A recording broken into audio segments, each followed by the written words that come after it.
మొదటిగా మనం చూసినట్లయితే యేసయ్య నిష్కలంకమైన వ్యక్తి, ఎటువంటి మచ్చ డాగు లేని వ్యక్తి.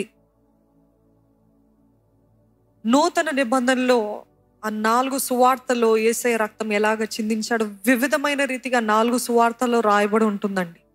మొదటిగా చూసినట్లయితే ఆయన పరిచర్య ప్రారంభించిన ఇంకా అంతంకి వచ్చే సమయంలో సిలువకు ఎక్కక ముందు గెత్సేమనే తోటలో చెమట ఎలాగా మారుతుంది? రక్తముగా మారుతుంది. అక్కడ చూస్తాము యేసయ్య రక్తము అక్కడనే స్టార్ట్ అయింది, చిందించబడ్డాము. నమ్ముతున్నారా? మొదటిగా ప్రారంభించబడ్డది ఎక్కడ? గెత్సేమనే తోటలో ఆయన చెమట రక్తముగా మారటము చూస్తాము. వెళ్ళగా చూస్తుంటాము. ముళ్ళు ఆయన తలపైన గుచ్చినప్పుడు ఆ తల నుండి రక్తం కారటము చూస్తుంటాం. ఆయన గడ్డము ఎంత గట్టిగా పీకారంటే, ఎంత గట్టిగా లాగారంటే అక్కడి నుండి కూడా రక్తం కార్చబట్టం చూస్తుంటామండి. హ్యావ్ యు ఎవర్ రియలైజ్ మనకి ఒక చిన్న ఎవరైనా మన జుట్టు పట్టుకొని పీకితే ఎంత నొప్పి ఉంటుంది, అట్లాంటిది ఇక్కడ ఫేస్ పైన చాలా సెన్సిటివ్ ఉంటుంది స్కిన్. అంత సున్నితంగా ఉన్న స్కిన్ దగ్గర అలాగ గడ్డం అలాగ పీకితే ఎట్లుంటుంది? ఎంత గట్టిగా పీకారంటే అక్కడి నుండి కూడా రక్తం గారింది. దాని తర్వాత చూస్తూ ఉంటాము కొరడా దెబ్బల ద్వారా. కొరడా దెబ్బల దగ్గర నుండి వస్తుంది రక్తము కార్చబడుతుంది. రక్తము కార్చడము ప్రారంభించినప్పుడు ఎక్కడ చూసినా యేసే రక్తము, మనం కేవలం సిలువలో రక్తం కార్చాడు అనుకుంటూ ఉంటాం, కానీ సిలువకు ఎక్కక ముందు ఎన్ని పరిస్థితుల్లో, ఎన్ని సంఘటనలో, సందర్భాల్లో యేసే రక్తం కార్చడం మొదటిగా గెత్సేమనే తోటలో చూస్తుంటామండి. దాని తర్వాత కొరడాల దెబ్బల తర్వాత మరలా ఎక్కడ? ఆ మేకులు ఆయన చేతుల్లో కాళ్ళలో గుచ్చినప్పుడు అక్కడి నుండి రక్తం కార్చబట్టం చూస్తాం. అక్కడి నుండి రక్తం కారటం, ఎంతో రక్తం అక్కడికే పోయింది.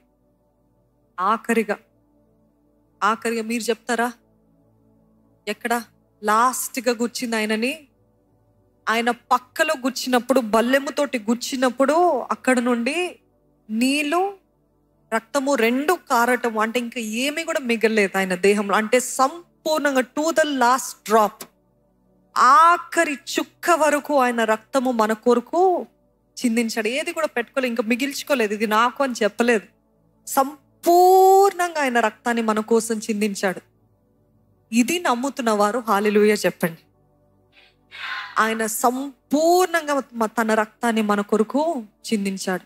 లేవియా కాండము 17వ అధ్యాయము 11వ వచనం చూద్దాం. రక్తము దేహమునకు ప్రాణము, మీ నిమిత్తము ప్రాయశ్చిత్తము చేయునట్లు బలిపీఠము మీద పోయుటకై దానిని మీకిచ్చి తిని, రక్తము దానిలోనున్న ప్రాణమును బట్టి ప్రాయశ్చిత్తము చేయును. రక్తము దేహమునకు ప్రాణము అంటే రక్తము పోతే మనకి ప్రాణము పోయినట్టే. అక్కడ దేవుడు స్పష్టంగా తెలియజేస్తాడు, రక్తము దేహమునకు ప్రాణము. అదే లాస్ట్ లైన్ చూసినట్లయితే రక్తము దానిలోనున్న ప్రాణమును బట్టి ప్రాయశ్చిత్తము అంటే అటోన్మెంట్ చేయగలుగుతుంది ఆయన రక్తము. అప్పుడు లేవియ కాండంలో అయితే గొర్రెపిల్ల రక్తము, నూతన నిబంధనలో అయితే యేసయ్య రక్తము. It will atone for us, ప్రాయశ్చిత్తము చేస్తుంది ఆయన రక్తము.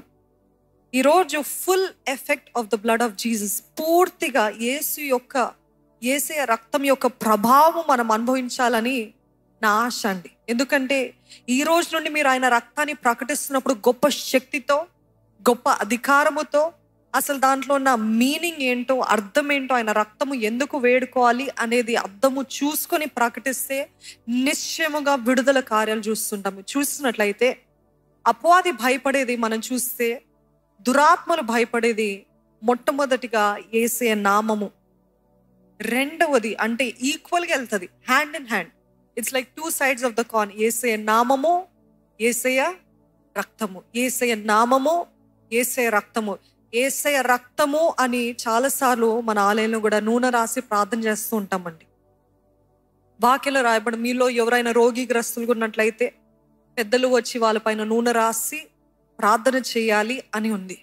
ఈరోజు మేము ఆ నూనెని తీసుకొని, దేవా ఇది కేవలం నూనె కాదు, నీ రక్తముగా అభిషేకించు అని అనేక మార్లు ప్రార్థన చేసి, అప్పుడు చాలా మందికి ప్రార్థన చేస్తున్నప్పుడు గత వారంలో ఒక గొప్ప కార్యము జరిగింది. ఒక సిస్టర్ వచ్చారు గత 2 వారాల క్రితం.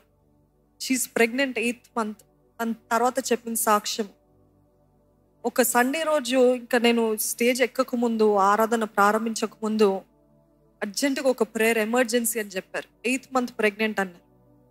సరే ప్రార్థన చేయాలి అని అన్నారు. ఏంటండి అని అడిగితే, ఏంటి సిస్టర్ ఏమైందంటే, ఆ ప్రెగ్నెన్సీలో గర్భంతో ఉండగానే తనకి ఇంకో సిస్ట్ ఫామ్ అయింది. ఎలాగ సాధ్యం అవుతుందో, అక్కడ గర్భము ఆ సిస్ట్ కూడా పెద్దగా అవుతుంది, సర్జరీ చేయాలి అని అంటున్నారంట డాక్టర్స్. అంటే ఎంత ఎమర్జెన్సీ సిచ్యువేషన్, ఎంత భయంకరమైన సిచ్యువేషన్ అర్థం చేసుకోండి.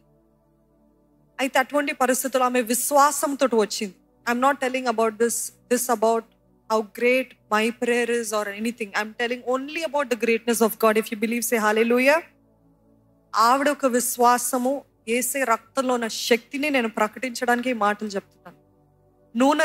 నూనె తీసుకొని, యేసయ్యా ఇది నీ రక్తంగా అభిషేకించయ్యా, నీ రక్తంగా అభిషేకించు అని వేడుకున్నప్పుడు, అదే రీతిగా ఆ 2 నిమిషాల ప్రార్థనే లెక్కకు ముందు ఆ ప్రార్థన చేసి, అది కరిగించయ్యా, నీ రక్తంలో ఉన్న శక్తిని కనపరచు, నీ రక్తంలో ఉన్న స్వస్థతని కనపరచయ్యా అని ప్రార్థన చేయగానే, తను వారం తర్వాత చెప్పిన సాక్ష్యం ఏంటంటే, ఏ రోజైతే ప్రార్థన చేస్తామో సండే రోజు, మండే రోజే ఆ సిస్టంతో కూడా అదంతటా అదే కరిగిపోయిందంట. దేవునికే మహిమ కలుగునుగా. All glory to God. అసాధ్యమైనదండి. డాక్టర్ సర్జరీ చేయాలన్నారు. బిడ్డకి ఎంతో కాంప్లికేషన్, అది తల్లికి బిడ్డకి హాని కీడు కలుగజేసేది. దేవుడికి అసాధ్యమైనది ఏదైనా ఉన్నదా, ఏదైనా కలదా? Nothing is impossible with God. ఈరోజు ఎందుకు అది చెప్తున్నానంటే, ఆ నూనెని యేసే రక్తంగా అభిషేకించి విశ్వాసముతో పలికినప్పుడు, యేసయ్య ఇది నీ రక్తంగా అభిషేకిస్తున్నాం, నీకు రక్తంలో ఉన్న శక్తిని కనపరచు, నీ రక్తంలో ఉన్న జయము, స్వస్థత కనపరచు అన్నప్పుడు నిజంగా ఆయన కార్యాలు జరుగుతాయి.